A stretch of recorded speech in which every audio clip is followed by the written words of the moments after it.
بسم اللہ الرحمن الرحیم، اللہ کے نام سے جو رحمان و رحیم ہے۔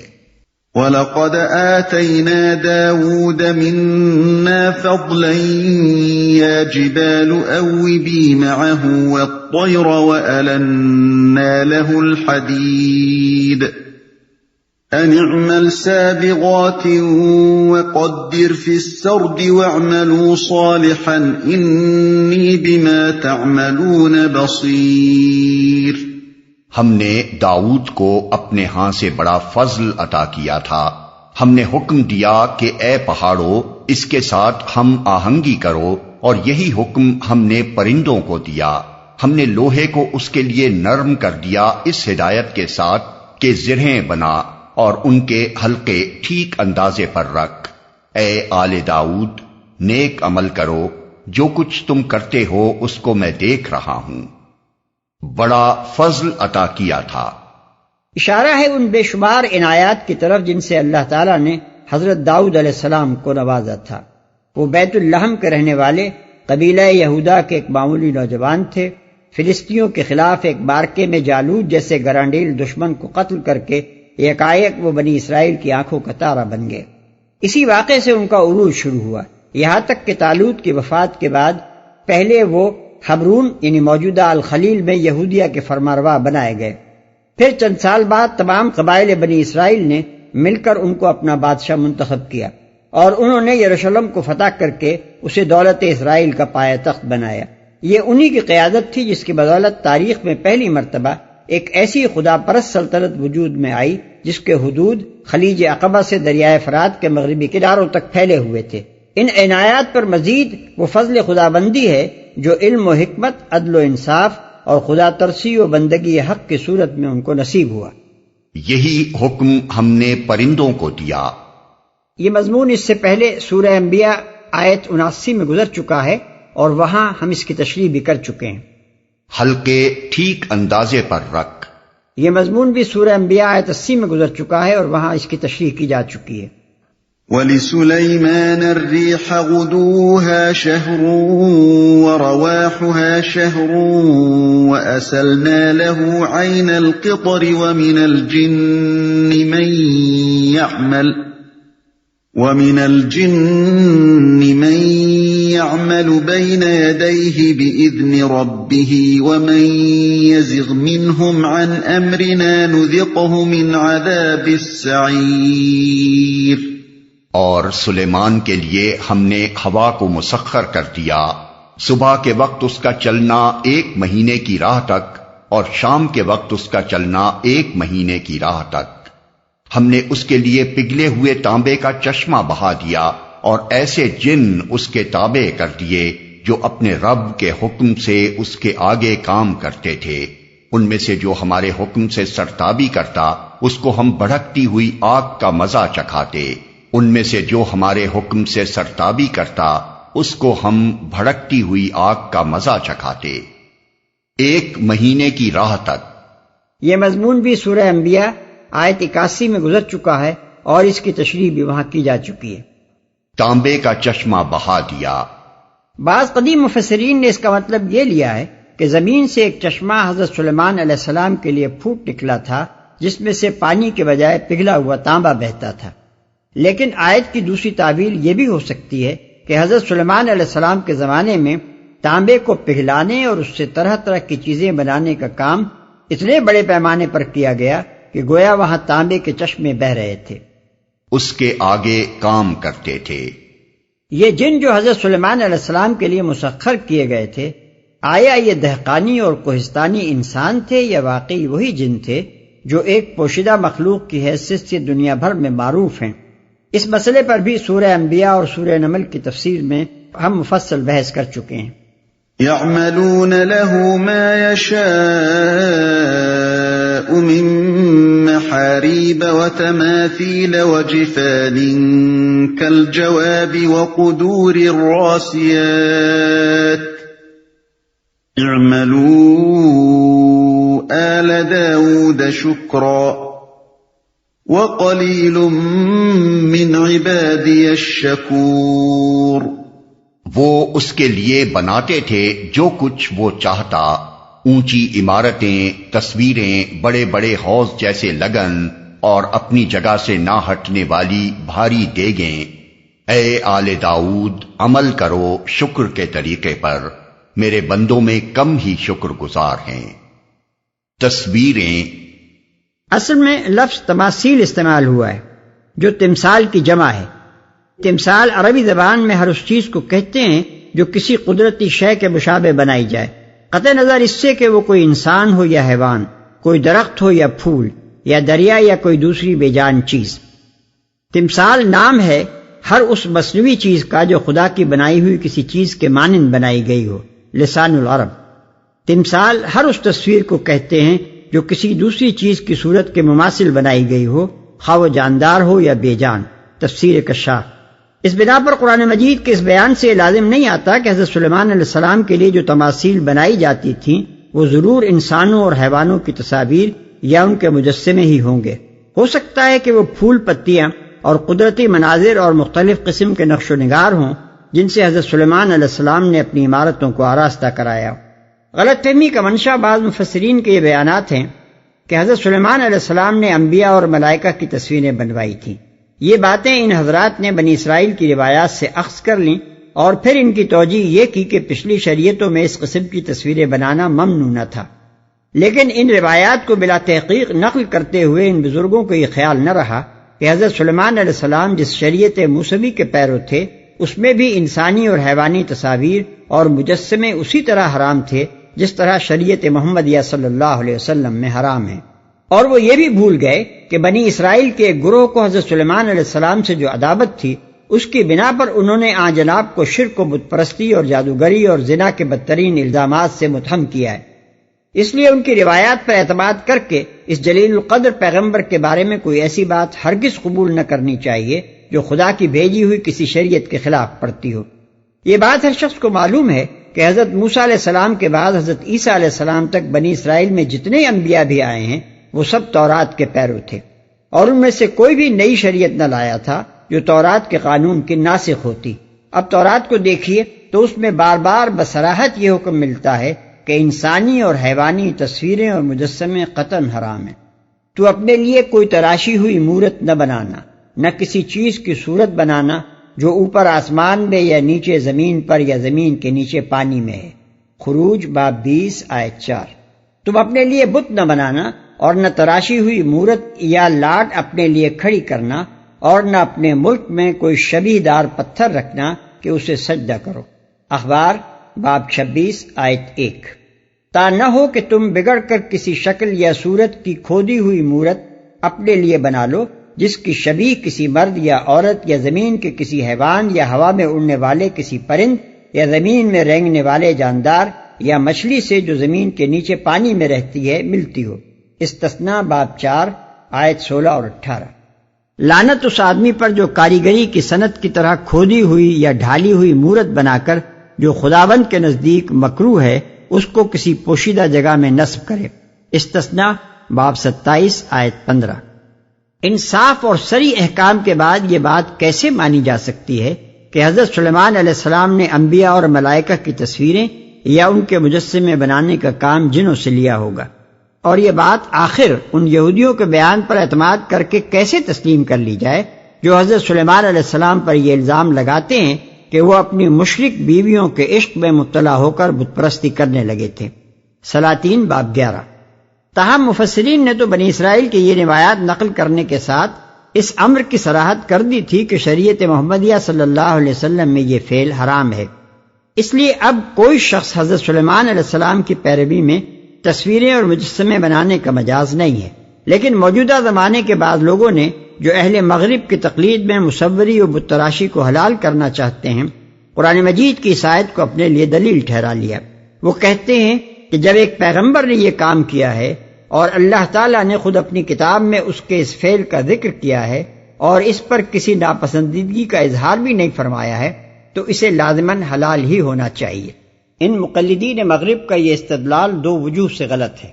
اول یہ کہ لفظ تماثیل جو قرآن مجید میں استعمال کیا گیا ہے انسانی اور حیوانی تصاویر کے معنی میں صریح نہیں ہے، بلکہ اس کا اطلاق غیر جاندار اشیاء کی تصویروں پر بھی ہوتا ہے۔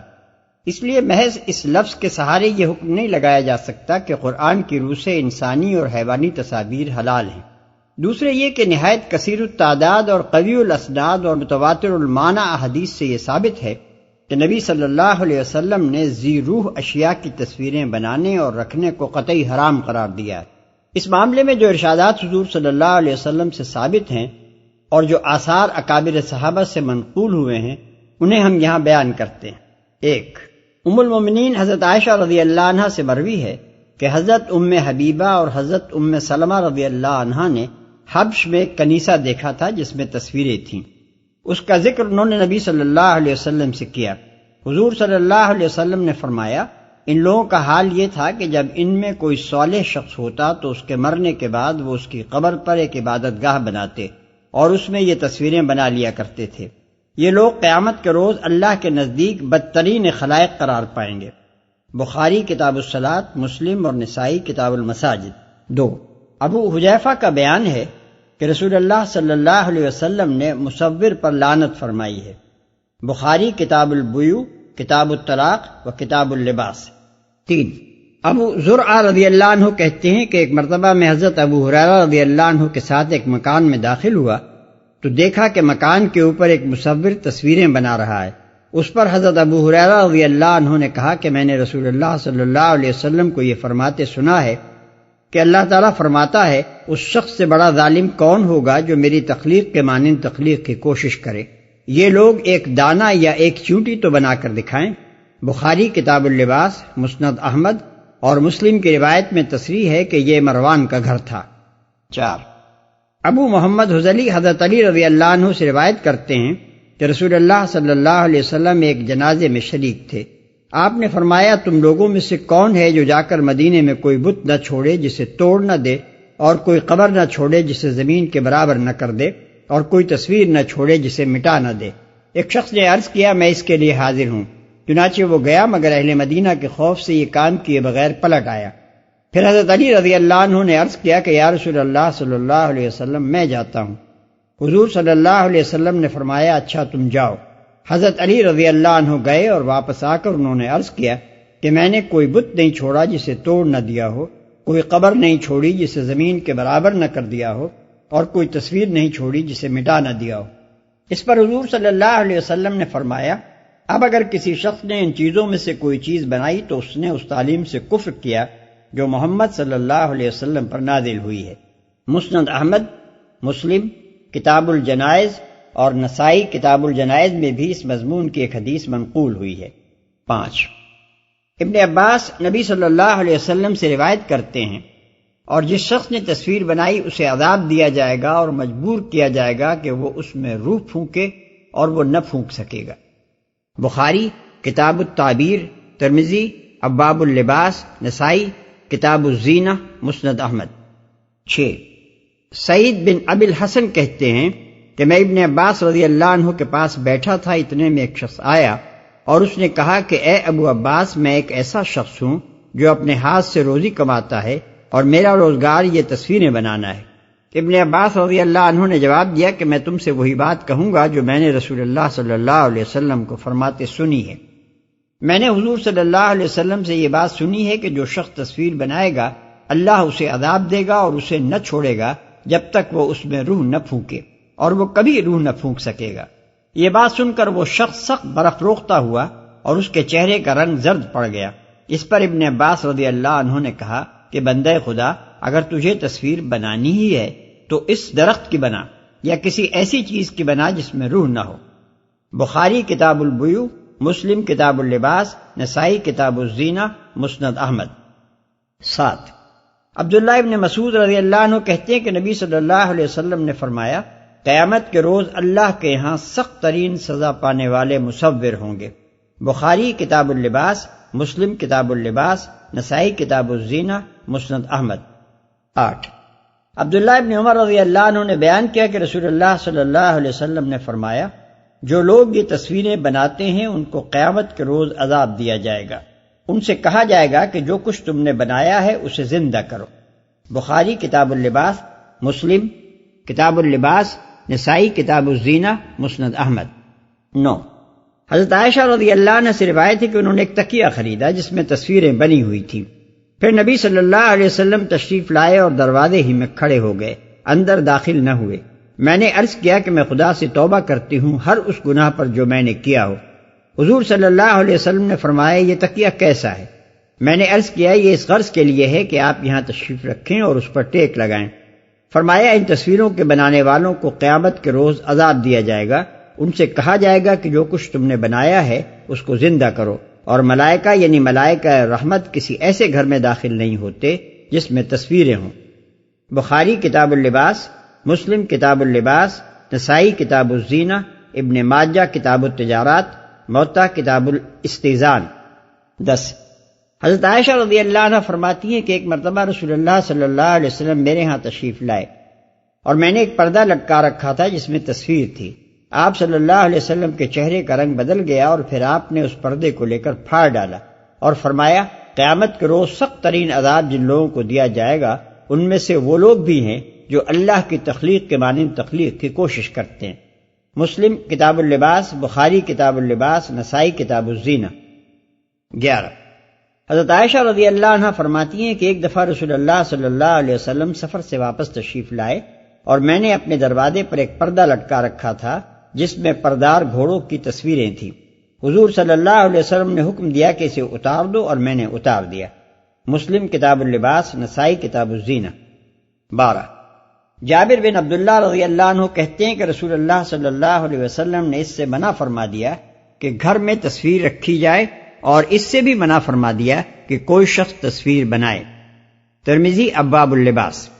13، ابن عباس رضی اللہ عنہ ابو طلحہ انصاری رضی اللہ عنہ سے روایت کرتے ہیں کہ نبی صلی اللہ علیہ وسلم نے فرمایا ملائکہ یعنی ملائکہ رحمت کسی ایسے گھر میں داخل نہیں ہوتے جس میں کتا پلا ہوا ہو اور نہ ایسے گھر میں جس میں تصویر ہو۔ بخاری کتاب اللباس۔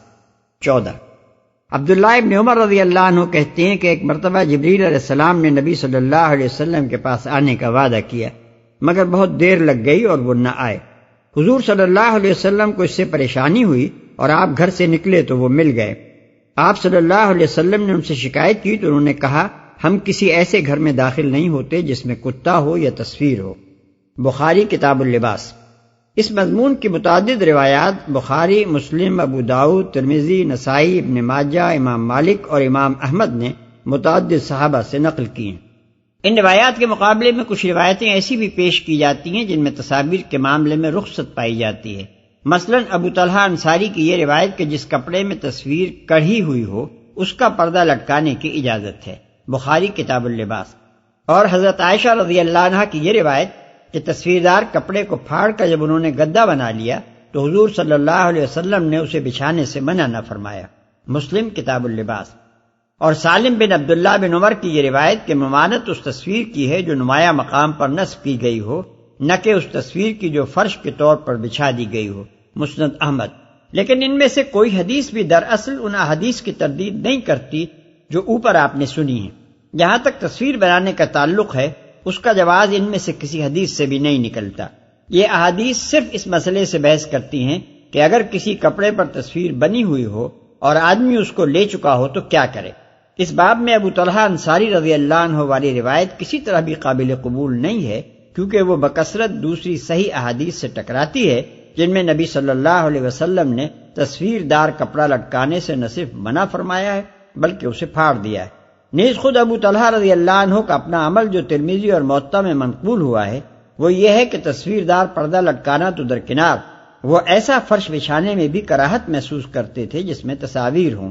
رہی حضرت عائشہ رضی اللہ عنہا اور سالم بن عبداللہ رضی اللہ عنہ کی روایات تو ان سے صرف اتنا جواز نکلتا ہے کہ اگر تصویر احترام کی جگہ پر نہ ہو بلکہ ذلت کے ساتھ فرش میں رکھی جائے اور اسے پامال کیا جائے تو وہ قابل برداشت ہے۔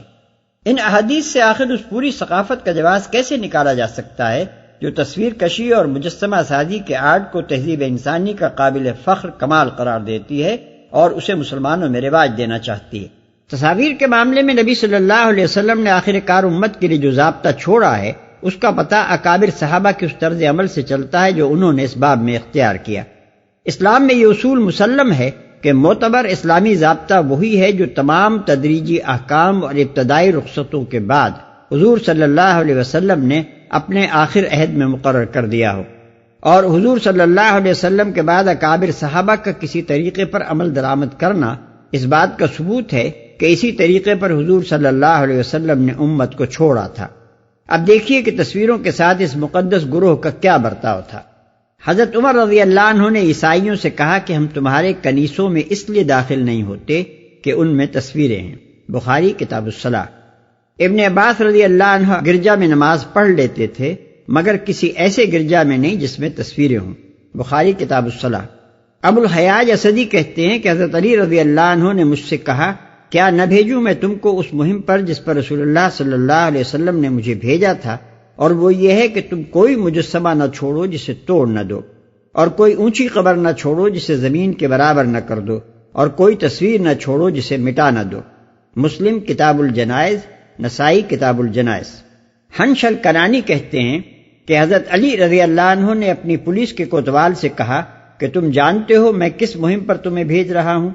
اس مہم پر جس پر رسول اللہ صلی اللہ علیہ وسلم نے مجھے بھیجا تھا، یہ کہ میں ہر تصویر کو مٹا دوں اور ہر قبر کو زمین کے برابر کر دوں، مسند احمد۔ اسی ثابت شدہ اسلامی ضابطے کو فقہائے اسلام نے تسلیم کیا ہے اور اسے قانون اسلامی کی ایک دفعہ قرار دیا ہے۔ چنانچہ علامہ بدر الدین عینی توضیح کے حوالے سے لکھتے ہیں ہمارے اصحاب یعنی فقہائے احناف اور دوسرے فقہا کہتے ہیں کہ کسی جاندار چیز کی تصویر بنانا حرام ہی نہیں سخت حرام اور کبیرہ گناہوں میں سے ہے، خواہ بنانے والے نے اسے کسی ایسے استعمال کے لیے بنایا ہو جس میں اس کی تسجیل ہو یا کسی دوسری غرض کے لیے۔ ہر حالت میں تصویر کشی حرام ہے کیونکہ اس میں اللہ کی تخلیق سے مشابہت ہے۔ اسی طرح تصویر خواہ کپڑے میں ہو یا فرش میں یا دینار یا درہم یا پیسے میں یا کسی برتن یا دیوار میں، بہرحال اس کا بنانا حرام ہے۔ البتہ جاندار کے سوا کسی دوسری چیز مثلا درخت وغیرہ کی تصویر بنانا حرام نہیں ہے۔ ان تمام امور میں تصویر کے سایہ دار ہونے یا نہ ہونے سے کوئی فرق نہیں پڑتا۔ یہی رائے امام مالک، سفیان ثوری، امام ابو حنیفہ اور دوسرے علماء کی ہے۔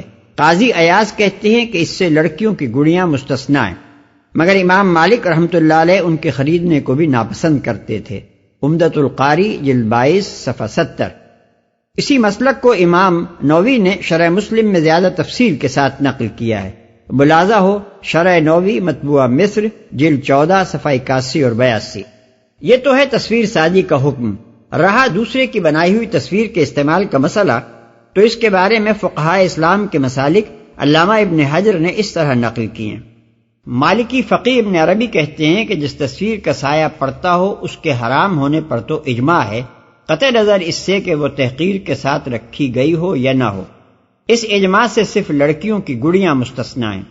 ابن عربی یہ بھی کہتے ہیں کہ جس تصویر کا سایہ نہ پڑتا ہو وہ اگر اپنی حالت پر باقی رہے، یعنی آئینے کی پرچھائی کی طرح نہ ہو بلکہ چھپی ہوئی تصویر کی طرح ثابت و قائم ہو، تو وہ بھی حرام ہے، خواہ اسے حقارت کے ساتھ رکھا گیا ہو یا نہ۔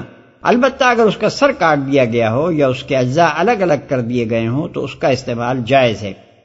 امام الحرمین نے ایک مسلک یہ نقل کیا ہے کہ پردے یا تکیے پر اگر تصویر ہو تو اس کے استعمال کی اجازت ہے، مگر دیوار یا چھت میں جو تصویر لگائی جائے وہ ممنوع ہے کیونکہ اس صورت میں اس کا اعزاز ہوگا، بخلاف اس کے پردے اور تکیے کی تصویر حقارت سے رہے گی۔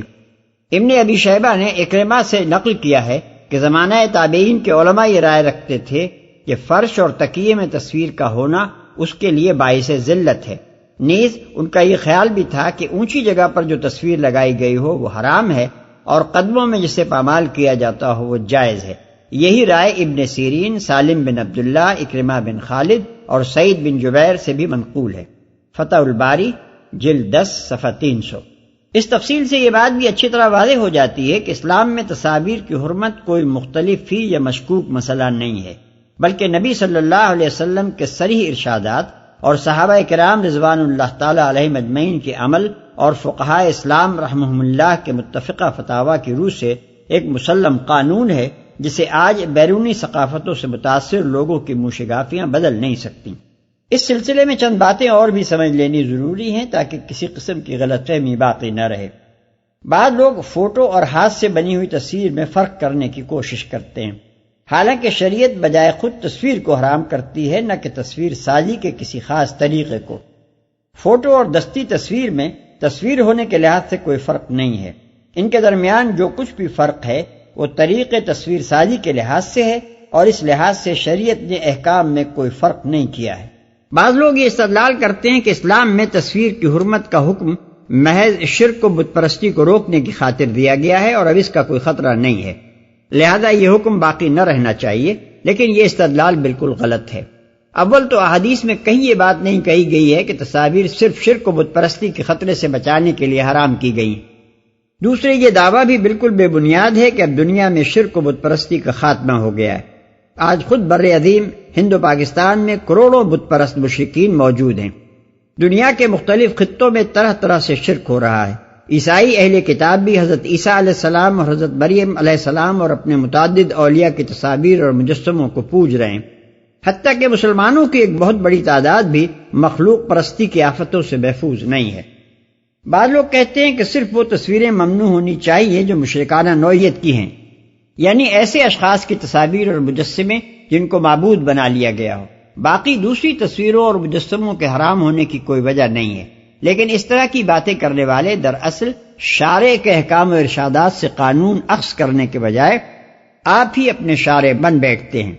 ان کو یہ معلوم نہیں ہے کہ تصویر صرف ایک شرک و بت پرستی کی موجب نہیں بنتی، بلکہ دنیا میں دوسرے بہت سے فتنوں کی موجب بھی بنتی ہے اور بن رہی ہے۔ تصویر ان بڑے ذرائع میں سے ایک ہے جن سے بادشاہوں، ڈکٹیٹروں اور سیاسی لیڈروں کی عظمت کا سکہ عوام الناس کے دماغوں پر بٹھانے کی کوشش کی گئی ہے۔ تصویر کو دنیا میں شہوانیت پھیلانے کے لیے بھی بہت بڑے پیمانے پر استعمال کیا گیا ہے، اور آج یہ فتنہ ہر زمانے سے زیادہ برسر عروج ہے۔ تصاویر قوموں میں نفرت اور عداوت کے بیج بونے، فساد ڈلوانے اور عام لوگوں کو طرح طرح سے گمراہ کرنے کے لیے بھی بکثرت استعمال کی جاتی رہی ہیں، اور آج سب سے زیادہ استعمال کی جا رہی ہیں۔ اس لیے یہ سمجھنا کہ شارع نے تصویر کی حرمت کا حکم صرف بت پرستی کے استحصال کی خاطر دیا ہے اصلاً غلط ہے۔ شارع نے مطلقاً جاندار اشیاء کی تصویر کو روکا ہے۔ ہم اگر خود شارع نہیں بلکہ شارع کے متبع ہیں تو ہمیں علی الاطلاق اس سے رک جانا چاہیے۔ ہمارے لیے یہ کسی طرح جائز نہیں ہے کہ اپنی طرف سے کوئی علت حکم خود تجویز کر کے اس کے لحاظ سے بعض تصویروں کو حرام اور بعض کو حلال قرار دینے لگے۔ بعض لوگ چند بظاہر بالکل بے ضرر قسم کی تصاویر کی طرف اشارہ کر کے کہتے ہیں کہ آخر ان میں کیا خطرہ ہے، یہ تو شرک اور شہوانیت اور فساد انگیزی اور سیاسی پروپیگنڈے اور ایسے ہی دوسرے مفسدات سے قطعی پاک ہیں، پھر ان کے ممنوع ہونے کی کیا وجہ ہو سکتی ہے؟ اس معاملے میں لوگ پھر وہی غلطی کرتے ہیں کہ پہلے علت حکم خود تجویز کر لیتے ہیں اور اس کے بعد یہ سوال کرتے ہیں کہ جب فلاں چیز میں یہ علت نہیں پائی جاتی تو وہ کیوں ناجائز ہے۔ علاوہ بنی یہ لوگ اسلامی شریعت کے اس قاعدے کو بھی نہیں سمجھتے کہ وہ حلال اور حرام کے درمیان ایسی دھندلی اور مبہم حد بندیاں قائم نہیں کرتی جن سے آدمی یہ فیصلہ نہ کر سکتا ہو کہ وہ کہاں تک جواز کی حد میں ہے اور کہاں اس حد کو پار کر گیا، بلکہ ایسا واضح خط امتیاز کھینچتی ہے جسے ہر شخص روز روشن کی طرح دیکھ سکتا ہو۔ تصاویر کے درمیان یہ حد بندی قطعی واضح ہے کہ جانداروں کی تصویریں حرام اور بے جان اشیاء کی تصویریں حلال ہیں۔ اس خط امتیاز میں کسی اشتباہ کی گنجائش نہیں ہے۔ جسے احکام کی پیروی کرنی ہو وہ صاف صاف جان سکتا ہے کہ اس کے لیے کیا چیز جائز ہے اور کیا ناجائز۔ لیکن اگر جانداروں کی تصاویر میں سے بعض کو جائز اور بعض کو ناجائز ٹھہرایا جاتا تو دونوں قسم کی تصاویر کی کوئی بڑی سے بڑی فہرست بیان کر دینے کے بعد بھی جواز و عدم جواز کی سرحد کبھی واضح نہ ہو سکتی، اور بے شمار تصویروں کے بارے میں یہ اشتباہ باقی رہ جاتا کہ انہیں حد جواز کے اندر سمجھا جائے یا باہر۔ یہ بالکل ایسا ہی ہے جیسے شراب کے بارے میں اسلام کا یہ حکم کہ اس سے قطعی اجتناب کیا جائے ایک صاف حد قائم کر دیتا ہے، لیکن اگر یہ کہا جاتا کہ اس کی اتنی مقدار استعمال کرنے سے پرہیز کیا جائے جس سے نشہ پیدا ہو تو حلال اور حرام کے درمیان کسی جگہ بھی حد فاصل قائم نہ کی جا سکتی، اور کوئی شخص بھی فیصلہ نہ کر سکتا کہ کس حد تک وہ شراب پی سکتا ہے اور کہاں جا کر اسے رک جانا چاہیے۔ مزید تفصیلی بحث کے لیے ملاحظہ ہو رسائل و مسائل حصہ اول صفحہ 152 تا 155۔ بھاری دیگیں۔ اس سے معلوم ہوتا ہے کہ حضرت سلیمان علیہ السلام کے ہاں بہت بڑے پیمانے پر مہمان نوازی ہوتی تھی۔ بڑے بڑے حوض جیسے لگن اس لیے بنائے گئے تھے کہ ان میں لوگوں کے لیے کھانا نکال کر رکھا جائے اور بھاری دیگیں اس لیے بنوائی گئی تھیں کہ ان میں بیک وقت ہزاروں آدمیوں کا کھانا پک سکے۔ عمل کرو شکر کے طریقے پر، یعنی شکر گزار بندوں کی طرح کام کرو۔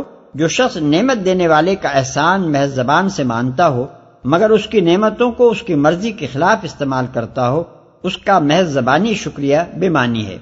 اصل شکر گزار بندہ وہی ہے جو زبان سے بھی نعمت کا اعتراف کرے اور اس کے ساتھ منعم کی عطا کردہ نعمتوں سے وہی کام بھی لے جو منعم کی مرضی کے مطابق ہو۔ فَلَمَّا قَضَيْنَا عَلَيْهِ الْمَوْتَ مَا دَلَّهُمْ عَلَى مَوْتِهِ إِلَّا دَابَّةُ الْأَرْضِ تَأْكُلُ مِنْ سَأَتَهُ فَلَمَّا خَرَّ تَبَيَّنَتِ الْجِنُّ أَن لَّوْ كَانُوا يَعْلَمُونَ الْغَيْبَ مَا لَبِثُوا فِي الْعَذَابِ الْمُهِينِ۔ پھر جب سلیمان پر ہم نے موت کا فیصلہ نافذ کیا تو جنوں کو اس کی موت کا پتہ دینے والی کوئی چیز اس گھن کے سوا نہ تھی جو اس کے عصا کو کھا رہا تھا۔ اس طرح جب سلیمان گر پڑا تو جنوں پر یہ بات کھل گئی کہ اگر وہ غیب کے جاننے والے ہوتے تو اس ذلت کے عذاب میں مبتلا نہ رہتے۔ یہ بات کھل گئی۔ اصل الفاظ ہیں تبینت الجن۔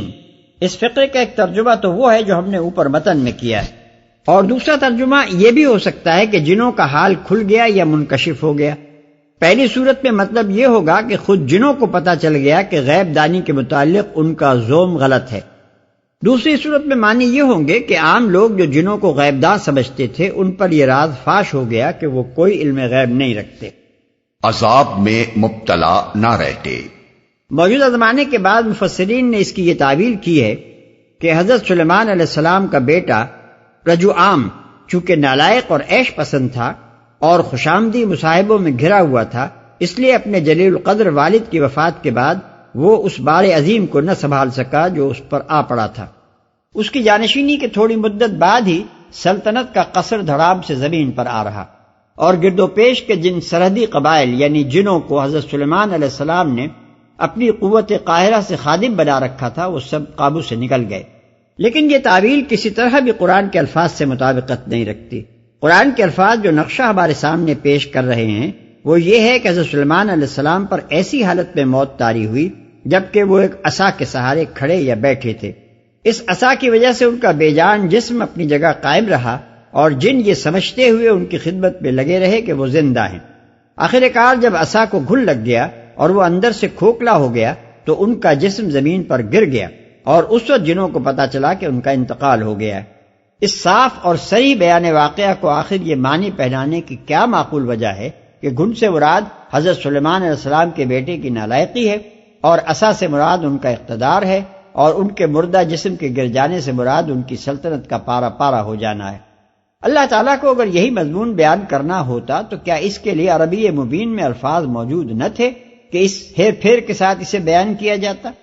یہ پہیلیوں کی زبان آخر قرآن مجید میں کہاں استعمال کی گئی، اور اس زمانے کے عام عرب جو اس کلام کے اولین مخاطب تھے یہ پہیلی کیسے بوجھ سکتے تھے؟ پھر اس تعبیر کا سب سے زیادہ عجیب حصہ یہ ہے کہ اس میں جنوں سے مراد وہ سرحدی قبائل لیے گئے ہیں جنہیں حضرت سلیمان علیہ السلام نے اپنی خدمت میں لگا رکھا تھا۔ سوال یہ ہے کہ آخر ان قبائل میں سے کون غیب دانی کا مدعی تھا اور کس کو مشرکین غیب دان سمجھتے تھے؟ آیت کے آخری الفاظ کو اگر کوئی شخص آنکھیں کھول کر پڑھے تو وہ خود دیکھ سکتا ہے کہ جن سے مراد یہاں لازماً کوئی ایسا گروہ ہے جو یا تو خود غیب دانی کا دعویٰ رکھتا تھا یا لوگ اس کو غیب دان سمجھتے تھے، اور اس گروہ کے غیب سے ناواقف ہونے کا راز اس واقعے نے فاش کر دیا کہ وہ حضرت سلیمان علیہ السلام کو زندہ سمجھتے ہوئے خدمت میں لگے رہے حالانکہ ان کا انتقال ہو چکا تھا۔ قرآن مجید کا یہ بیان اس کے لیے کافی تھا کہ ایک ایماندار آدمی اس کو دیکھ کر اپنے اس خیال پر نظر ثانی کر لیتا کہ جن سے مراد سرحدی قبائل ہیں، لیکن جو لوگ مادہ پرست دنیا کے سامنے جن نامی ایک پوشیدہ مخلوق کا وجود تسلیم کرتے ہوئے شرماتے ہیں وہ قرآن کی اس تصریح کے باوجود اپنی تعویل پر مصر ہیں۔ قرآن میں متعدد مقامات پر اللہ تعالیٰ نے یہ بتایا ہے کہ مشرکین عرب جنوں کو اللہ تعالیٰ کا شریک قرار دیتے تھے، انہیں اللہ کی اولاد سمجھتے تھے اور ان سے پناہ مانگا کرتے تھے۔ وَجَعَلُوا لِلَّهِ شُرَكَاءَ الْجِنَّ وَخَلَقَهُمْ، الانعام آیت 100۔ اور انہوں نے جنوں کو اللہ کا شریک ٹھہرا لیا حالانکہ اس نے ان کو پیدا کیا ہے۔ وَجَعَلُوا بَيْنَهُ وَبَيْنَ الْجِنَّةِ نَسَبًا، سورہ صافات آیت 158۔ اور انہوں نے اللہ کے اور جنوں کے درمیان نسبی تعلق تجویز کر لیا۔ وَأَنَّهُ كَانَ رِجَالٌ مِّنَ الْإِنسِ يَعُوذُونَ بِرِجَالٍ مِّنَ الْجِنِّ، سورہ جن آیت 6۔ یعنی اور یہ کہ انسانوں میں سے کچھ لوگ جنوں میں سے کچھ لوگوں کی پناہ مانگا کرتے تھے۔ انہی عقائد میں سے ایک عقیدہ یہ بھی تھا کہ وہ جنوں کو عالم الغیب سمجھتے تھے اور غیب کی باتیں جاننے کے لیے ان کی طرف رجوع کیا کرتے تھے۔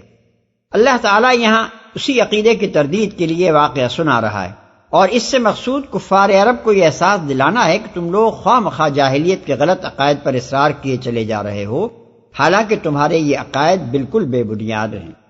مزید توضیح آگے آ رہی ہے۔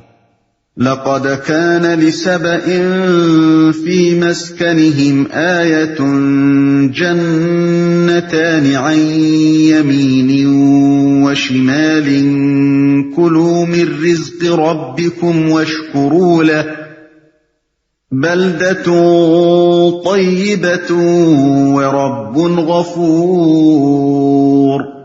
سبا کے لیے ان کے اپنے مسکن ہی میں ایک نشانی موجود تھی، دو باغ دائیں اور بائیں، کھاؤ اپنے رب کا دیا ہوا رزق اور شکر بجا لاؤ اس کا، ملک ہے عمدہ و پاکیزہ اور پروردگار ہے بخشش فرمانے والا۔ سبا۔ سلسلہ بیان کو سمجھنے کے لیے رکوع اول کے مضمون کو نگاہ میں رکھنا ضروری ہے۔ اس میں یہ بتایا گیا ہے کہ کفار عرب آخرت کی آمد کو بعید از عقل سمجھتے تھے، اور جو رسول صلی اللہ علیہ وسلم اس عقیدے کو پیش کر رہا تھا اس کے متعلق کھلم کھلا یہ کہہ رہے تھے کہ ایسی عجیب باتیں کرنے والا آدمی یا تو مجنون ہو سکتا ہے یا پھر وہ جان بوجھ کر افترا پردازی کر رہا ہے۔ اس کے جواب میں اللہ تعالیٰ نے پہلے چند عقلی دلائل ارشاد فرمائے ہیں جن کی تشریح ہم اس سے پہلے کر چکے ہیں۔ اس کے بعد رکوع دوم میں حضرت داؤد و سلیمان علیہ السلام کا قصہ اور پھر سبا کا قصہ ایک تاریخی دلیل کے طور پر بیان کیا گیا ہے، جس سے مقصود یہ حقیقت ذہن نشین کرنا ہے کہ روئے زمین پر خود نوع انسانی کی اپنی سرگزشت قانون مکافات کی شہادت دے رہی ہے۔ انسان اپنی تاریخ کو غور سے دیکھے تو اسے معلوم ہو سکتا ہے کہ یہ دنیا کوئی اندھیر نگری نہیں ہے جس کا سارا کارخانہ اندھا دھند چل رہا ہو، بلکہ اس پر ایک سمیع و بصیر خدا فرماروائی کر رہا ہے جو شکر کی راہ اختیار کرنے والوں کے ساتھ ایک معاملہ کرتا ہے اور ناشکری و کافر نعمتی کی راہ چلنے والوں کے ساتھ بالکل ہی ایک دوسرا معاملہ فرماتا ہے۔ کوئی سبق لینا چاہے تو اسی تاریخ سے یہ سبق لے سکتا ہے کہ جس خدا کی سلطنت کا یہ مزاج ہے اس کی خدائی میں نیکی اور بدی کا انجام کبھی یکساں نہیں ہو سکتا۔ اس کے عدل و انصاف کا لازمی تقاضا یہ ہے کہ ایک وقت ایسا آئے جب نیکی کا پورا اجر اور بدی کا پورا بدلہ دیا جائے۔ ایک نشانی موجود تھی، یعنی اس امر کی نشانی کہ جو کچھ ان کو میسر ہے وہ کسی کا عطیہ ہے نہ کہ ان کا اپنا آفریدہ، اور اس امر کی نشانی کہ ان کی بندگی و عبادت اور شکر و سپاس کا مستحق وہ خدا ہے جس نے ان کو یہ نعمتیں دی ہیں، نہ کہ وہ جن کا کوئی حصہ ان نعمتوں کی بخشش میں نہیں ہے، اور اس امر کی نشانی کہ ان کی دولت لادوال نہیں ہے بلکہ جس طرح آئی ہے اسی طرح جا بھی سکتی ہے۔ دو باغ دائیں اور بائیں۔ اس کا مطلب یہ نہیں ہے کہ پورے ملک میں بس دو ہی باغ تھے، بلکہ اس سے مراد یہ ہے کہ سبا کی پوری سرزمین گلزار بنی ہوئی تھی۔ آدمی جہاں بھی کھڑا ہوتا اسے اپنے دائیں جانب بھی باغ نظر آتا اور بائیں جانب بھی۔ فَأَعْرَضُوا فَأَرْسَلْنَا عَلَيْهِمْ سَيْلَ الْعَرِمِ وَبَدَّلْنَاهُمْ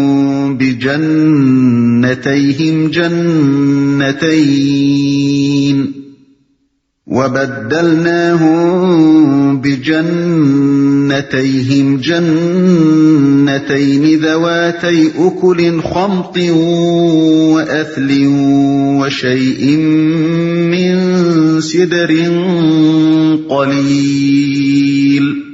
مگر وہ منہ موڑ گئے، آخر کار ہم نے ان پر بند توڑ سیلاب بھیج دیا اور ان کے پچھلے دو باغوں کی جگہ دو اور باغ انہیں دیے جن میں کڑوے کسیلے پھل اور جھاؤ کے درخت تھے اور کچھ تھوڑی سی بیریاں، مگر وہ منہ موڑ گئے۔ یعنی بندگی اور شکر گزاری کے بجائے انہوں نے نافرمانی اور نمک حرامی کی روش اختیار کر لی۔ بند توڑ سیلاب بھیج دیا۔ اصل میں لفظ سیل العرم استعمال کیا گیا۔ عرم جنوبی عرب کی زبان کے لفظ ارمن سے ماخوذ ہے جس کے معنی بند کے ہیں۔ یمن کے کھنڈروں میں جو قدیم کتبات موجودہ زمانے میں دستیاب ہوئے ہیں ان میں یہ لفظ اسی معنی میں بکثرت استعمال ہوا ہے۔ مثلا 542 یا 543 عیسوی کا ایک کتبہ جو یمن کے حبشی گورنر ابرہا نے سد معارف کی مرمت کرانے کے بعد نصب کرایا تھا، اس میں وہ اس لفظ کو بار بار بند کے معنی میں استعمال کرتا ہے۔ لہذا سیل العرم سے مراد وہ سیلاب ہے جو کسی بند کے ٹوٹنے سے آئے۔ تھوڑی سی بیریاں، یعنی سیل العرم کے آنے کا نتیجہ یہ ہوا کہ سارا علاقہ برباد ہو گیا۔ سبا کے لوگوں نے پہاڑوں کے درمیان باندھ باندھ کر جو نہریں جاری کی تھی وہ سب ختم ہو گئیں اور آبپاشی کا پورا نظام درہم برہم ہو گیا۔ اس کے بعد وہی علاقہ جو کبھی جنت نظیر بنا ہوا تھا خضر و جنگلی درختوں سے بھر گیا، اور اس میں کھانے کے قابل اگر کوئی چیز باقی رہ گئی تو وہ محض جھاڑی بوٹی کے بیر تھے۔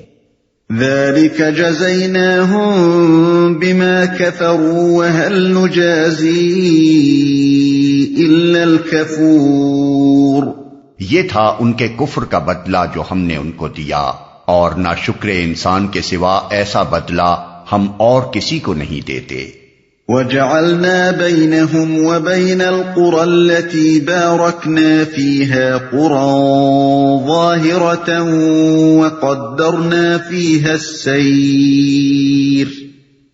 وَقَدَّرْنَا فِيهَا السَّيْرَ سِيرُوا فِيهَا لَيَالِيَ وَأَيَّامًا آمِنِينَ۔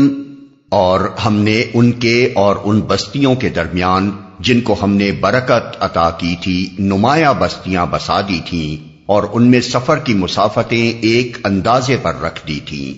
چلو پھرو ان راستوں میں رات دن پورے امن کے ساتھ ایک اندازے پر رکھ دی تھیں۔ برکت والی بستیوں سے مراد شام و فلسطین کا علاقہ ہے، جسے قرآن مجید میں عموماً اسی لقب سے یاد کیا گیا ہے۔ مثال کے طور پر ملاحظہ ہو الاعراف آیت 137، بنی اسرائیل آیت 1، الانبیاء آیات 71 اور 81۔ نمایاں بستیوں سے مراد ہیں ایسی بستیاں جو شاہراہ عام پر واقع ہوں، گوشوں میں چھپی ہوئی نہ ہوں، اور یہ مطلب بھی ہو سکتا ہے کہ وہ بستیاں بہت زیادہ فاصلے پر نہ تھیں بلکہ متصل تھیں۔ ایک بستی کے آثار ختم ہونے کے بعد دوسری بستی کے آثار نظر آنے لگتے تھے۔ سفر کی مسافتوں کو ایک اندازے پر رکھنے سے مراد یہ ہے کہ یمن سے شام تک کا پورا سفر مسلسل آباد علاقے میں طے ہوتا تھا، جس کی ہر منزل سے دوسری منزل تک کی مسافت معلوم و متعین تھی۔ آباد علاقوں کے سفر اور غیر آباد صحرائی علاقوں کے سفر میں یہی فرق ہوتا ہے۔ صحرا میں مسافر جب تک چاہتا ہے چلتا ہے، اور جب تھک جاتا ہے تو کسی جگہ پڑاؤ کر لیتا ہے، بخلاف اس کے آباد علاقوں میں راستے کی ایک بستی سے دوسری بستی تک کی مسافت جانی بوجھی اور متعین ہوتی ہے۔ مسافر پہلے سے پروگرام بنا سکتا ہے کہ راستے کے کن کن مقامات پر وہ ٹھہرتا ہوا جائے گا، کہاں دوپہر گزارے گا اور کہاں رات بسر کرے گا۔ فَقَالُوا رَبَّنَا بَاعِدْ بَيْنَ أَسْفَارِنَا وَظَلَمُوا أَنفُسَهُمْ فَجَعَلْنَاهُمْ أَحَادِيثَ وَمَزَّقْنَاهُمْ كُلَّ مُمَزَّقٍ إِنَّ فِي ذَلِكَ لَآيَاتٍ لِكُلِّ صَبَّارٍ شَكُورٍ۔ مگر انہوں نے کہا، اے ہمارے رب، ہمارے سفر کی مسافتیں لمبی کر دے۔ انہوں نے اپنے اوپر آپ ظلم کیا، آخر کار ہم نے انہیں افسانہ بنا کر رکھ دیا اور انہیں بالکل تتر بتر کر ڈالا۔ یقیناً اس میں نشانیاں ہیں ہر اس شخص کے لیے جو بڑا صابر و شاکر ہو۔ ہمارے سفر کی مسافتیں لمبی کر دے۔ ضروری نہیں ہے کہ انہوں نے زبان ہی سے یہ دعا کی ہو۔ دراصل جو شخص بھی خدا کی دی ہوئی نعمتوں کی ناشکری کرتا ہے وہ گویا زبان حال سے یہ کہتا ہے کہ خدایا میں ان نعمتوں کا مستحق نہیں ہوں۔ اور اسی طرح جو قوم اللہ کے فضل سے غلط فائدہ اٹھاتی ہے وہ گویا اپنے رب سے یہ دعا کرتی ہے کہ اے پروردگار یہ نعمتیں ہم سے سلب کر لے کیونکہ ہم ان کے قابل نہیں ہیں۔ علاوہ بری ربنا باعد بین اسفارنا یعنی خدایا ہمارے سفر دور دراز کر دے کے الفاظ سے کچھ یہ بات بھی مترشح ہوتی ہے کہ شاید سبا کی قوم کو اپنی آبادی کی کثرت کھلنے لگی تھی، اور دوسری نادان قوموں کی طرح اس نے بھی اپنی بڑھتی ہوئی آبادی کو خطرہ سمجھ کر انسانی نسل کی افزائش کو روکنے کی کوشش کی تھی۔ تتر بتر کر ڈالا، یعنی سبا کی قوم ایسی منتشر ہوئی کہ اس کی پراگندگی ضرب المثل ہو گئی۔ آج بھی اہل عرب اگر کسی گروہ کے انتشار کا ذکر کرتے ہیں تو تو کہتے ہیں تفرقوا ایدی سبا، یعنی وہ تو ایسے پراگندہ ہو گئے جیسے سبا کی قوم پراگندہ ہوئی تھی۔ اللہ تعالیٰ کی طرف سے جب زوال نعمت کا دور شروع ہوا تو سبا کے مختلف قبیلے اپنا وطن چھوڑ چھوڑ کر عرب کے مختلف علاقوں میں چلے گئے۔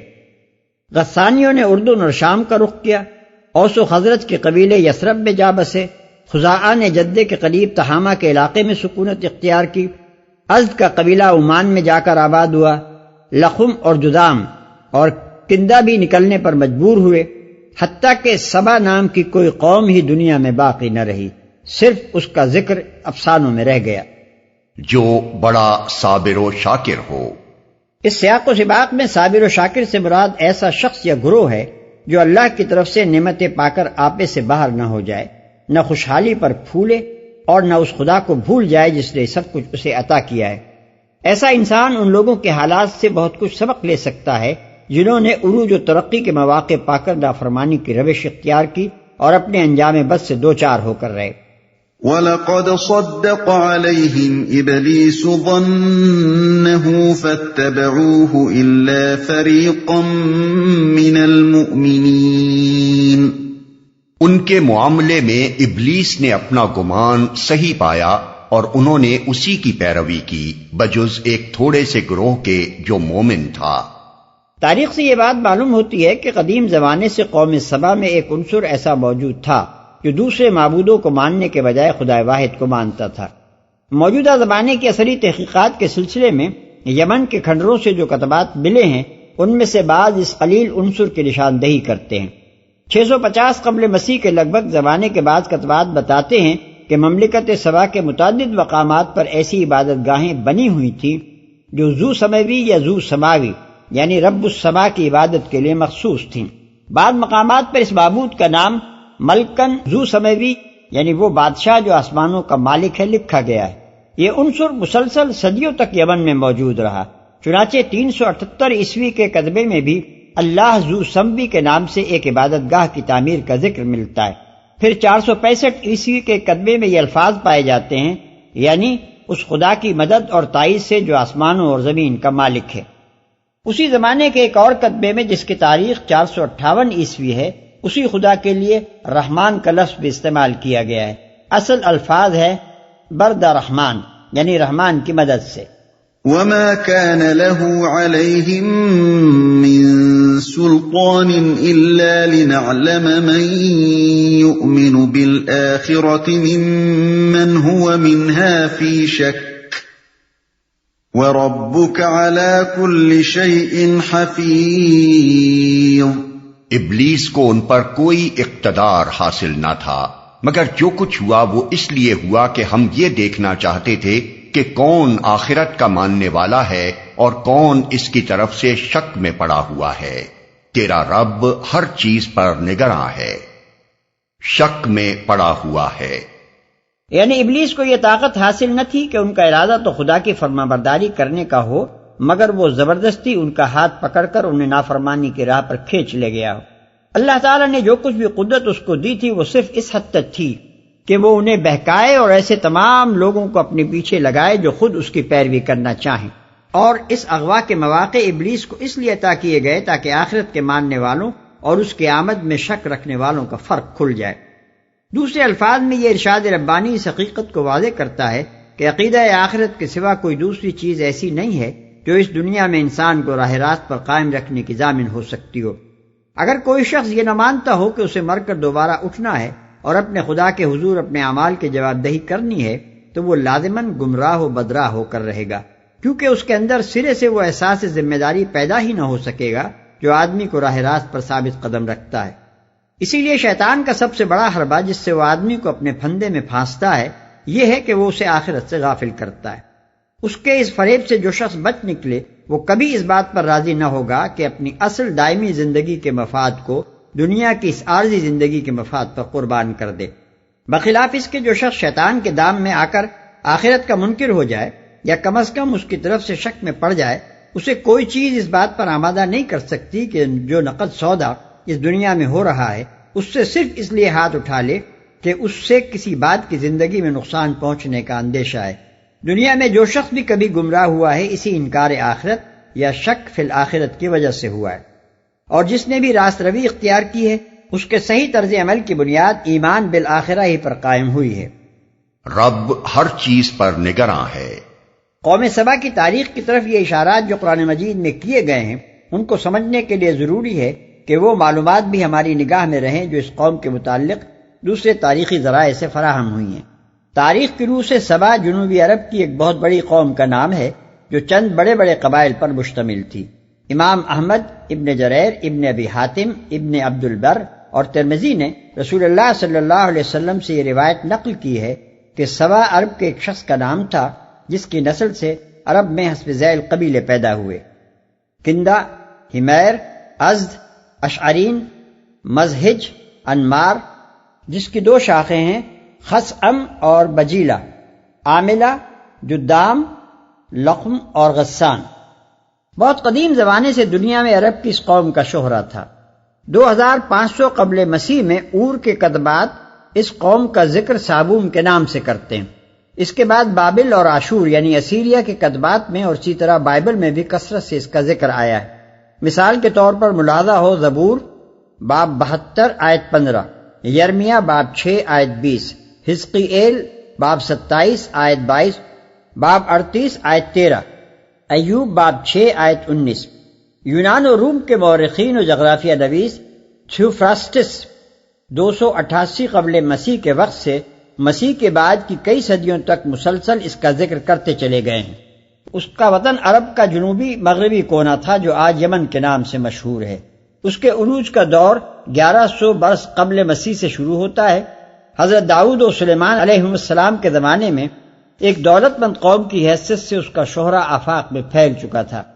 آغاز میں یہ ایک آفتاب پرست قوم تھی، پھر جب اس کی ملکہ حضرت سلیمان علیہ السلام 965 تا 926 قبل مسیح کے ہاتھ پر ایمان لے آئی تو اغلب یہ ہے کہ اس کی غالب اکثریت مسلمان ہو گئی تھی، لیکن بعد میں نہ معلوم کس وقت اس کے اندر شرک و بت پرستی کا پھر زور ہو گیا اور اس نے علمقہ یعنی چاند دیوتا، اشتر یعنی زہرہ، ذات حمیم اور ذات بغدان یعنی سورج دیوی، ہوبس، حرمتم یا حریمت اور ایسے ہی دوسرے بہت سے دیوتاؤں اور دیویوں کو پوجنا شروع کر دیا۔ علمقہ اس قوم کا سب سے بڑا دیوتا تھا اور اس کے بادشاہ اپنے آپ کو اسی دیوتا کے وکیل کی حیثیت سے اطاعت کا حقدار قرار دیتے۔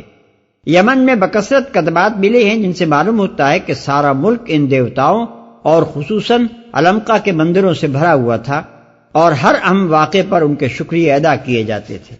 آثار قدیمہ کے جدید تحقیقات کے سلسلے میں یمن سے تقریباً 3000 کتبات فراہم ہوئے ہیں جو اس قوم کی تاریخ پر اہم روشنی ڈالتے ہیں۔ اس کے ساتھ عربی روایات اور رومی و یونانی تواریخ کی فراہم کردہ معلومات کو اگر جمع کر لیا جائے تو اچھی خاصی تفصیل کے ساتھ اس کی تاریخ مرتب کی جا سکتی ہے۔ ان معلومات کی روح سے اس کی تاریخ کے اہم ادوار بیان کرتے ہیں۔ 1. 650 قبل مسیح سے پہلے کا دور۔ اس زمانے میں ملوک سبا کا لقب مقرب سبا تھا۔ اغلب یہ ہے کہ یہ لفظ مقرب کا ہم معنی تھا اور اس کا مطلب یہ تھا کہ یہ بادشاہ انسانوں اور خداؤں کے درمیان اپنے آپ کو واسطہ قرار دیتے تھے، یا دوسرے الفاظ میں یہ کاہن بادشاہ یعنی پریسٹ کنگز تھے۔ اس زمانے میں ان کا پایہ تخت سرواہ تھا جس کے کھنڈر آج بھی معارب سے مغرب کی جانب ایک دن کی راہ پر پائے جاتے ہیں اور خریبہ کے نام سے مشہور ہیں۔ اسی دور میں معارب کے مشہور بند کی بنا رکھی گئی اور وقتاً فوقتاً مختلف بادشاہوں نے اسے وسیع کیا۔ 2. 650 قبل مسیح سے 115 قبل مسیح تک کا دور۔ اس دور میں سبا کے بادشاہوں نے مقرب کا لقب چھوڑ کر ملک یعنی بادشاہ کا لقب اختیار کر لیا، جس کے معنی یہ ہے کہ حکومت میں مذہبیت کی جگہ سیاست اور سیکولرزم کا رنگ غالب ہو گیا۔ اس زمانے میں ملوک سبا نے سرواہ کو چھوڑ کر معارب کو اپنا دارالسلطنت بنایا اور اسے غیر معمولی ترقی دی۔ یہ مقام سمندر سے 3900 فیٹ کی بلندی پر صنعاء سے 60 میل جانب مشرق واقع ہے اور آج تک اس کے کھنڈر شہادت دے رہے ہیں کہ یہ کبھی ایک بڑی متمدن قوم کا مرکز تھا۔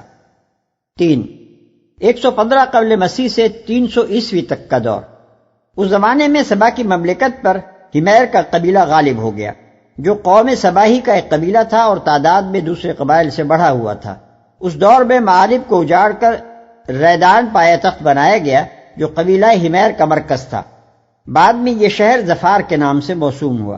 آج کل موجودہ شہر یریم کے قریب ایک مدور پہاڑی پر اس کے کھڈر ملتے ہیں، اور اسی کے قریب علاقے میں ایک چھوٹا سا قبیلہ ہمیر کے نام سے آباد ہے، جسے دیکھ کر کوئی شخص تصور تک نہیں کر سکتا کہ یہ اسی قوم کی یادگار ہے جس کے ڈنکے کبھی دنیا بھر میں بجتے تھے۔ اسی زمانے میں سلطنت کے ایک حصے کی حیثیت سے پہلی مرتبہ لفظ یمنت اور یمنات کا استعمال ہونا شروع ہوا، اور رفتہ رفتہ یمن اس پورے علاقے کا نام ہو گیا جو عرب کے جنوبی مغربی کونے پر اسیر سے عدن تک اور باب المندب سے حضرموت تک واقع ہے۔ یہی دور ہے جس میں سبائیوں کا زوال شروع ہوا۔ 4. 300 عیسوی کے بعد سے آغاز اسلام تک کا دور، یہ قوم سبا کی تباہی کا دور ہے۔ اس دور میں ان کے ہاں مسلسل خانہ جنگیاں ہوئیں، بیرونی قوموں کی مداخلت شروع ہوئی، تجارت برباد ہوئی، زراعت نے دم توڑا اور آخر کار آزادی تک ختم ہو گئی۔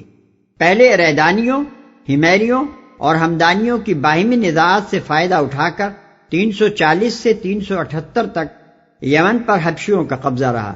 پھر آزادی تو بحال ہو گئی، مگر معارب کے مشہور بند میں رکھنے پڑنے شروع ہو گئے، یہاں تک کہ آخر کار 450 عیسوی یا 451 عیسوی میں بند کے ٹوٹنے سے وہ عظیم سیلاب آیا جس کا ذکر قرآن مجید کی اوپر کی آیات میں کیا گیا ہے۔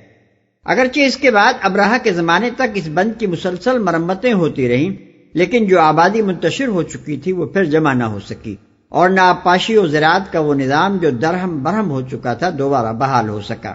523 عیسوی میں یمن کے یہودی بادشاہ ذونواس نے نجران کے عیسائیوں پر وہ ظلم و ستم برپا کیا جس کا ذکر قرآن مجید میں اصحاب الاخدود کے نام سے کیا گیا ہے۔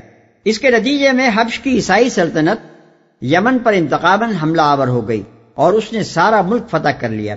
اس کے بعد یمن کے حبشی وائسرائے ابرہہ نے کعبے کی مرکزیت ختم کرنے اور عرب کے پوری مغربی علاقے کو رومی حبشی اثر میں لانے کے لیے 570 یا 571 عیسوی میں نبی صلی اللہ علیہ وسلم کی پیدائش سے چند روز قبل مکہ معظمہ پر حملہ کیا، اور اس کی پوری فوج پر وہ تباہی آئی جسے قرآن مجید میں اصحاب الفیل کے عنوان سے بیان کیا گیا ہے۔ آخر کار 575 عیسوی میں یمن پر ایرانیوں کا قبضہ ہوا، اور اس کا خاتمہ اس وقت ہوا جب 628 عیسوی میں ایرانی گورنر بازان نے اسلام قبول کر لیا۔ قوم سبا کا عروج دراصل دو بنیادوں پر قائم تھا، ایک زراعت، دوسرے تجارت۔ زراعت کو انہوں نے آبپاشی کے ایک بہترین نظام کے ذریعے سے ترقی دی تھی جس کے مثل کوئی دوسرا نظام آبپاشی بابل کے سوا قدیم زمانے میں کہیں نہ پایا جاتا تھا۔ ان کی سرزمین میں قدرتی دریا نہ تھے، بارش کے زمانے میں پہاڑوں سے برساتی نالے بہہ نکلتے تھے، انہی نالوں پر سارے ملک میں جگہ جگہ بند باندھ کر انہوں نے تالاب بنا لیے تھے، اور ان سے نہریں نکال نکال کر پورے ملک کو اس طرح سیراب کر دیا تھا کہ قرآن مجید کی تعبیر کے مطابق ہر طرف ایک باغ ہی باغ نظر آتا تھا۔ اس نظام آبپاشی کا سب سے بڑا مخزن آب وہ تالاب تھا جو شہر معارب کے قریب کوہ بلق کی درمیانی وادی پر بند باندھ کر تیار کیا گیا تھا۔ مگر جب اللہ کی نظر عنایت ان سے پھر گئی تو 5ویں صدی عیسوی کے وسط میں یہ عظیم الشان بند ٹوٹ گیا، اور اس سے نکلنے والا سیلاب راستے میں بند پر بند توڑتا چلا گیا، یہاں تک کہ ملک کا پورا نظام آبپاشی تباہ ہو کر رہ گیا، پھر کوئی اسے بحال نہ کر سکا۔ تجارت کے لیے اس قوم کو خدا نے بہترین جغرافی مقام عطا کیا تھا جس سے اس نے خوب فائدہ اٹھایا۔ 1000 برس سے زیادہ مدت تک یہی قوم مشرق اور مغرب کے درمیان تجارت کا واسطہ بنی رہی۔ ایک طرف ان کے بندرگاہوں میں چین کا ریشم، انڈونیشیا اور مالابار کے گرم مسالے، ہندوستان کے کپڑے اور تلواریں، مشرقی افریقہ کے زنگی غلام، بندر، شترمرغ کے پر اور ہاتھی دانت پہنچتے تھے، اور دوسری طرف یہ ان چیزوں کو مصر اور شام کی منڈیوں میں پہنچاتے تھے جہاں سے روم و یونان تک یہ مال روانہ کیا جاتا تھا۔ اس کے علاوہ خود ان کے علاقے میں لوبان، عود، عنبر، مشک، مر، قرفہ، قصب الزریر، سلیخہ اور دوسری ان خوشبودار چیزوں کی بڑی پیداوار تھی جنہیں مصر و شام اور روم و یونان کے لوگ ہاتھوں ہاتھ لیتے تھے۔ اس عظیم الشان تجارت کے 2 بڑے راستے تھے، ایک بحری، دوسرا بری۔ بحری تجارت کا اجارہ 1000 سال تک انہی سبائیوں کے ہاتھ میں تھا، کیونکہ بحر احمر کی موسمی ہواؤں، زیر آب چٹانوں اور لنگر اندازی کے مقامات کا راز یہی لوگ جانتے تھے، اور دوسری کوئی قوم اس خطرناک سمندر میں جہاز چلانے کی ہمت نہ رکھتی تھی۔ اس بحری راستے سے یہ لوگ اردن اور مصر کی بندرگاہوں تک اپنا مال پہنچایا کرتے تھے، بری راستے عدن اور حضرموت سے معارب پر جا کر ملتے تھے، اور پھر وہاں سے ایک شاہراہ مکہ، جدہ، یثرب، العلا، تبوک اور ایلا سے گزرتی ہوئی پٹرا تک پہنچتی تھی۔ اس کے بعد ایک راستہ مصر کی طرف اور دوسرا راستہ شام کی طرف جاتا تھا۔ اس بری راستے پر جیسا کہ قرآن میں ارشاد ہوا ہے، یمن سے حدود شام تک سبائیوں کی نوآبادیاں مسلسل قائم تھیں اور شب و روز ان کے تجارتی قافلے یہاں سے گزرتے رہتے تھے۔ آج تک ان میں سے بہت سی نوآبادیوں کے آثار اس علاقے میں موجود ہیں اور وہاں سبائی و حبیری زبان کے کتبات مل رہے ہیں۔ پہلی صدی عیسوی کے لگ بھگ زمانے میں اس تجارت پر زوال آنا شروع ہو گیا۔ مشرق اوسط میں جب یونانیوں اور پھر رومیوں کی طاقتور سلطنتیں قائم ہوئیں تو شور مچنا شروع ہوا کہ عرب تاجر اپنی اجارہ داری کے باعث مشرق کے اموال تجارت کی منمانی قیمتیں وصول کر رہے ہیں، اور ضرورت ہے کہ ہم خود اس میدان میں آگے بڑھ کر اس تجارت پر قبضہ کریں۔ اس غرض کے لیے سب سے پہلے مصر کے یونانی الاصل فرمانروا بطلیموس ثانی 285 تا 246 قبل مسیح نے اس قدیم نہر کو پھر سے کھولا جو 1700 برس پہلے فرعون سیسوستریس نے دریائے نیل کو بحر احمر سے ملانے کے لیے کھدوائی تھی۔ اس نہر کے ذریعے سے مصر کا بحری بیڑا پہلی مرتبہ بحر احمر میں داخل ہوا، لیکن سبائیوں کے مقابلے میں یہ کوشش زیادہ کارگر نہ ہو سکی۔ پھر جب مصر پر روم کا قبضہ ہوا تو رومی زیادہ طاقتور تجارتی بیڑا بحر احمر میں لے آئے اور اس کی پشت پر انہوں نے ایک جنگی بیڑا بھی لا کر ڈال دیا۔ اس طاقت کا مقابلہ سبائیوں کے بس میں نہ تھا۔ رومیوں نے جگہ جگہ بندرگاہوں پر اپنی تجارتی نوآبادیاں قائم کی، ان میں جہازوں کی ضروریات فراہم کرنے کا انتظام کیا اور جہاں ممکن ہوا وہاں اپنے فوجی دستے بھی رکھ دیے، حتیٰ کہ ایک وقت وہ آ گیا کہ عدن پر رومیوں کا فوجی تسلط قائم ہو گیا۔ اس سلسلے میں رومی اور حبشی سلطنتوں نے سبائیوں کے مقابلے میں باہم ساز باز بھی کر لیا، جس کی بدولت بالآخر اس قوم کی آزادی تک ختم ہو گئی۔ بحری تجارت ہاتھ سے نکل جانے کے بعد سے بری تجارت سبائیوں کے پاس رہ گئی تھی، مگر بہت سے اسباب نے رفتہ رفتہ اس کی کمر بھی توڑ دی۔ پہلے نبطیوں نے پیٹرا سے العلا تک بالائی حجاز اور اردن کی تمام نوآبادیوں سے سبائیوں کو نکال بار کیا۔ پھر 106 عیسوی میں رومیوں نے نبطی سلطنت کا خاتمہ کر دیا اور حجاز کی سرحد تک شام و اردن کے تمام علاقے ان کے مضبوط ہاتھوں میں چلے گئے۔ اس کے بعد حبش اور روم کی متحدہ کوشش یہ رہی کہ سبائیوں کی باہمی کشمکش سے فائدہ اٹھا کر ان کی تجارت کو بالکل تباہ کر دیا جائے۔ اسی بنا پر حبشی بار بار یمن میں مداخلت کرتے رہے، یہاں تک کہ آخر کار انہوں نے پورے ملک پر قبضہ کر لیا۔ اس طرح اللہ تعالیٰ کے غضب نے اس قوم کو انتہائی عروج سے گرا کر اس گڑھے میں پھینک دیا جہاں سے پھر کوئی مغضوب قوم کبھی سر نہیں نکال سکی ہے۔ ایک وقت تھا کہ اس کی دولت کے افسانے سن سن کر یونان اور روم والوں کے منہ میں پانی بھر آتا تھا۔ اسٹرابو لکھتا ہے کہ یہ لوگ سونے اور چاندی کے برتن استعمال کرتے ہیں اور ان کے مکانوں کی چھتوں اور دیواروں اور دروازوں تک میں ہاتھی دانت، سونے، چاندی اور جواہر کا کام بنا ہوا ہوتا ہے۔ پلینی کہتا ہے کہ روم اور فارس کی دولت ان کی طرف بہی چلی جا رہی ہے۔ یہ اس وقت دنیا کی سب سے زیادہ مالدار قوم ہیں اور ان کا سرسبز و شاداب ملک باغات، کھیتیوں اور مواشی سے بھرا ہوا ہے۔ آرٹی میڈورس کہتا ہے کہ یہ لوگ عیش میں مست ہو رہے ہیں اور جلانے کی لکڑی کے بجائے دارچینی، سندل اور دوسری خوشبودار لکڑیاں جلاتے ہیں۔ اسی طرح دوسرے یونانی مورخین روایت کرتے ہیں کہ ان کے علاقے کے قریب سواحل سے گزرتے ہوئے تجارتی جہازوں تک خوشبو کی لپٹیں پہنچتی ہیں۔ انہوں نے تاریخ میں پہلی مرتبہ صنعا کے بلند پہاڑی مقام پر وہ فلک شگاف عمارت یعنی اسکائی اسکریپر تعمیر کی جو قصر غمدان کے نام سے صدیوں تک مشہور رہی ہے۔ عرب مورخین کا بیان ہے کہ اس کی 20 منزلیں تھیں اور ہر منزل 36 فیٹ بلند تھی۔ یہ سب کچھ بس اسی وقت تک رہا جب تک اللہ کا فضل ان کے شامل حال رہا۔ آخر کار جب انہوں نے کفران نعمت کی حد کر دی تو رب قدیر کی نظر عنایت ہمیشہ کے لیے ان سے پھر گئی اور ان کا نام و نشان تک باقی نہ رہا۔